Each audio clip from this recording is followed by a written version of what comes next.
പ്രിയപ്പെട്ടവരെ, എങ്ങനെയിരിക്കുന്നു? നന്നായിരിക്കുന്നുവോ? പുതുവത്സരം നിങ്ങൾക്ക് എങ്ങനെയുണ്ട്? ദൈവം വാക്ക് തന്നിട്ടില്ലേ നിങ്ങളെ അനുഗ്രഹിക്കും എന്ന്? നിങ്ങളാണ് അത് നേടേണ്ടത്. ദൈവം തന്ന വാഗ്ദത്തത്തെ പ്രാർത്ഥനയോടെ വിശ്വസിച്ച് വചനത്തിന് കീഴടങ്ങി വാഗ്ദത്തത്തിന്റെ അനുഗ്രഹത്തെ സാധ്യമാക്കണം. ശരിയല്ലേ? ഇന്ന് നമുക്ക് ദൈവം തന്നിരിക്കുന്ന വാഗ്ദത്തം എന്താണ്? അതെല്ലാം പോട്ടെ, വളരെ മനോഹരമായ ഒരു സ്ഥലത്തു നിന്നാണല്ലോ സംസാരിക്കുന്നത്. ഏതാണ് ഈ സ്ഥലമെന്ന് ചോദിക്കാണോ? ഇത് ന്യൂസിലൻഡിൽ ഓക്ലൻഡ് കടൽക്കരയിലുള്ള പട്ടണത്തിന്റെ ഒരു ഭാഗമാണ്. നല്ല ഭംഗിയുണ്ടല്ലേ? ന്യൂസിലൻഡ് അതിമനോഹരമായ ഒരു സ്ഥലമാണ്. ഞാൻ ഈ രാജ്യത്ത് ശുശ്രൂഷയ്ക്കായി വന്നതാണ്. ഈ നാട്ടിൽ ദൈവം ശുശ്രൂഷയെയും നന്നായി അനുഗ്രഹിച്ചിട്ടുണ്ട്. ഈ സ്ഥലവും മനോഹരമായിട്ടുണ്ടല്ലേ? അതുകൊണ്ട് നിങ്ങളെയും അത് കാണിക്കാനാണ് ഇവിടെ നിന്നുകൊണ്ട് സംസാരിക്കുന്നത്. ശരി, ദൈവം നിങ്ങൾക്ക് തന്നിരിക്കുന്ന വാഗ്ദത്തം എന്താണെന്നറിയോ? സദൃശവാക്യം 28 അധ്യായം 20 വാക്യം, വിശ്വസ്ത പുരുഷൻ അനുഗ്രഹ സമ്പൂർണൻ ആയിരിക്കും. നിങ്ങൾക്ക് ഒരനുഗ്രഹമല്ല, അനുഗ്രഹങ്ങളാണ് ദൈവം കരുതിയിരിക്കുന്നത്. അനേകം അനുഗ്രഹങ്ങൾ. കൂടാതെ സമ്പൂർണ്ണ അനുഗ്രഹത്തെ നിങ്ങൾക്ക് ലഭിക്കും എന്ന് ദൈവം പറയുന്നു. സമ്പൂർണ്ണ അനുഗ്രഹം എന്നാൽ പെർഫെക്റ്റ് ബ്ലെസ്സിംഗ്. എല്ലാ വിധത്തിലും അനുഗ്രഹിക്കപ്പെടും. ചിലരുടെ ജീവിതത്തിൽ കണ്ടിട്ടുണ്ടോ? ധാരാളം പണവും സമ്പത്തും ലോകത്തിലെ സകല അനുഗ്രഹങ്ങളും ഉണ്ടാകും. പക്ഷേ ശരീരത്തിൽ എപ്പോഴും വ്യാധി എന്ന് സങ്കടപ്പെട്ടുകൊണ്ടേയിരിക്കും. ഒരു ഭാഗത്ത് അനുഗ്രഹം, മറ്റൊരു ഭാഗത്ത് വേദന. ചിലരെ കണ്ടിട്ടുണ്ടോ? ഭാര്യ, ഭർത്താവ്, മക്കൾ എന്നിങ്ങനെ കുടുംബം മുഴുവനും വളരെ സന്തോഷമായിരിക്കും. പക്ഷേ കടമെന്ന പ്രശ്നം അലട്ടിക്കൊണ്ടിരിക്കും. ഒരു ഭാഗത്ത് അനുഗ്രഹം, മറുഭാഗത്ത് പ്രശ്നങ്ങൾ.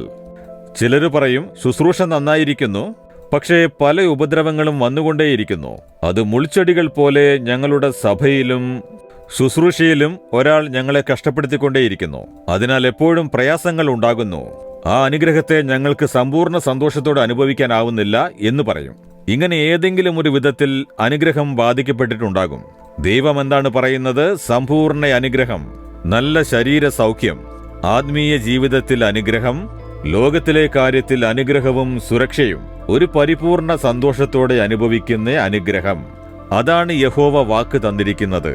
ആ പരിപൂർണ അനുഗ്രഹം വേണം എങ്കിൽ ദൈവം നമ്മിൽ നിന്നും ഒരു കാര്യം പ്രതീക്ഷിക്കുന്നു. വിശ്വസ്തതയുള്ള മനുഷ്യൻ സമ്പൂർണ്ണ അനുഗ്രഹമുള്ളവനായിരിക്കും. നിങ്ങൾ വിശ്വസ്തതയുള്ളവരായിരിക്കണം. അതാണ് ദൈവം പ്രതീക്ഷിക്കുന്ന കാര്യം. വിശ്വസ്തതയില്ലാത്തവരെ എങ്ങനെയാണ് ദൈവത്തിന് അനുഗ്രഹിക്കാനാവുക? ആലോചിച്ചു നോക്കൂ. അതുകൊണ്ട് നമ്മെ സൃഷ്ടിച്ച ദൈവത്തിന് നാം വിശ്വസ്തരായിരിക്കണം. ദൈവവചനപ്രകാരം ജീവിക്കണം. ദൈവം പ്രതീക്ഷിക്കുന്നത് പോലെ നടക്കണം. വിശ്വസ്തരായിരിക്കണം. നമ്മെ രക്ഷിച്ച ദൈവത്തിന്, നമ്മെ വഴി നടത്തുന്ന ദൈവത്തിന് എപ്പോഴും വിശ്വസ്തതയുള്ളവരായിരിക്കണം. ദൈവത്തെ കബളിപ്പിക്കരുത്. അവനെ ദുഃഖിപ്പിക്കുന്ന കാര്യങ്ങൾ ഒരിക്കലും ചെയ്യരുത്. നാം ജോലി ചെയ്യുന്ന സ്ഥലത്ത് മുതലാളിക്ക് വിശ്വസ്തനായിരിക്കണം. ശമ്പളം തരുന്നില്ലേ? അയാളോട് വിശ്വസ്തത കാണിക്കണം. അത് നാം ശ്രദ്ധിക്കണം. 8 മണിക്കൂർ ജോലി, 10 മണിക്കൂർ ജോലി എന്നാൽ കഠിനമായി പ്രവർത്തിക്കണം. കബളിപ്പിച്ച് ശമ്പളം വാങ്ങാൻ പാടില്ല. അതുപോലെ നേരാവണ്ണം ജോലി ചെയ്യാതെ ജോലി നിർത്തിയാൽ അങ്ങനെയുള്ള സമ്പാദ്യത്തെ യഹോവ അനുഗ്രഹിക്കുകയില്ല. ബിസിനസ്സിൽ വിശ്വസ്തനായിരിക്കണം. എങ്ങനെയെങ്കിലും പണം സമ്പാദിക്കണമെന്ന് പറഞ്ഞ് മായം ചേർക്കുന്നതും പറ്റിക്കുന്നതും തട്ടിക്കൊണ്ടു പോകുന്നതും ഇതൊന്നും യഹോവയ്ക്ക് അനുഗ്രഹിക്കാനാവുകയില്ല. സത്യസന്ധതയുള്ളവരായിരിക്കണം. അതിന് നിങ്ങളെ സമർപ്പിക്കേണ്ടതാണ്. കബളിപ്പിക്കുന്നവരെയും നുണ പറയുന്നവരെയും യഹോവയ്ക്ക് അനുഗ്രഹിക്കാനാകുമോ? പറയൂ. യൂദാസ് എപ്പോഴും യേശുവിന്റെ കൂടെ ഉണ്ടായിരുന്നു. അവനെ വിശ്വസിച്ചതുകൊണ്ടല്ലേ ചുമതല ഏൽപ്പിച്ചത്. പക്ഷെ അവൻ കബളിപ്പിച്ചു. ഗുരുവിനെ കബളിപ്പിച്ച് യേശുവിന്റെ ശത്രുക്കളുടെ കൂടെ ചേർന്ന് യേശുവിനെ വിൽക്കാനായി വില ചോദിച്ചു. വിശ്വസ്തനല്ലാത്തതുകൊണ്ട് കെട്ടിത്തൂങ്ങി മരിക്കുകയുണ്ടായി. അനന്യാസും സഫീറയും എന്ന 2 പേർ ആദ്യ തിരുസഭയിൽ ഉണ്ടായിരുന്നു. അവർ സ്വത്ത് വിറ്റ് ദൈവത്തിന് കാണിക്ക കൊടുക്കുമെന്ന് ഒരു പ്രതിജ്ഞ ചെയ്തിരുന്നു. എന്നാൽ കൊടുക്കുമ്പോൾ അവർ കബളിപ്പിച്ചു. ശുശ്രൂഷകർ അറിയാൻ പോകുന്നില്ല എന്ന് കരുതി പകുതി മാറ്റിവെച്ച് ബാക്കി പകുതി കൊടുത്തു. അതിന്റെ പരിണാമം ബൈബിളിൽ എഴുതിയിട്ടുണ്ട്. 2 പേരും മരിച്ചു. വിശ്വസ്തതയില്ലാത്തവർ നശിച്ചു പോകുന്നതാണ്. അതിനാൽ വിശ്വസ്തതയുള്ളവരായിരിക്കാൻ നിങ്ങളെ സമർപ്പിക്കണം. ശരിയല്ലേ? മറ്റുള്ളവർ ചതിക്കുന്നു, അവര് ചതിക്കുന്നു, ഇവര് ചതിക്കുന്നു, എന്നിട്ട് നന്നായിരിക്കുന്നല്ലോ. അതൊന്നും നോക്കരുത്. ഞാൻ ദൈവമുന്നിൽ എങ്ങനെയുള്ളവനാണ് എന്നത് മാത്രം ശ്രദ്ധിക്കണം. ലോകരെ നോക്കി ജീവിച്ചാൽ നിങ്ങൾ ബാധിക്കപ്പെടും, ചതിയിൽ അകപ്പെടുന്നതാണ്. ദൈവം പറഞ്ഞു ആ ശുശ്രൂഷ, ഈ ശുശ്രൂഷ എന്നൊക്കെ. അതൊന്നും നോക്കരുത്. എന്നെ നോക്ക്, ഞാനാണ് നിന്റെ മാതൃക. ഞാൻ പറയുന്നത് പോലെ നടക്കണം. അതാണ് ഞാൻ പഠിച്ചത്. യേശുവിനെ നോക്കൂ, അവൻ പറയുന്നത് പോലെ ചെയ്യൂ. ലോകത്തിലുള്ളവരെ നോക്കി അവരങ്ങനെ ചെയ്യുന്നു, ഇവരെങ്ങനെ ചെയ്യുന്നു എന്ന് നിങ്ങൾ പറയാൻ പാടില്ല. ഞാൻ എങ്ങനെയുള്ളവനാകണം? ആരെങ്ങനെയായിരുന്നാലും ശരി, ഞാൻ വിശ്വസ്തനായിരിക്കണം. ഞാൻ യേശുവിനെ പിന്തുടരും.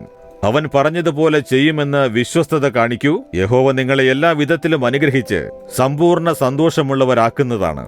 ദൈവത്തെ നോക്കി പറയുമോ, ദൈവമേ, വിശ്വസ്തയോടെ നടക്കാൻ എന്നെ സഹായിക്കണമേ.